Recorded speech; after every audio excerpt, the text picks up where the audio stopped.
अस्सलाम वालेकुम everyone, welcome to my channel. तो आज की इस वीडियो में जैसे कि आप पिक्चर में देख सकते हैं, खूबसूरत सा ब्यूटी पाउच, मेकअप पाउच बनाना आज आपको मैं सिखाऊंगी।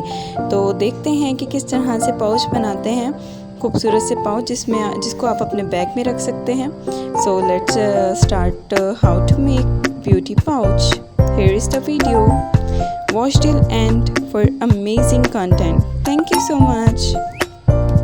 वीडियो पसंद आए तो must like, subscribe and share for more videos.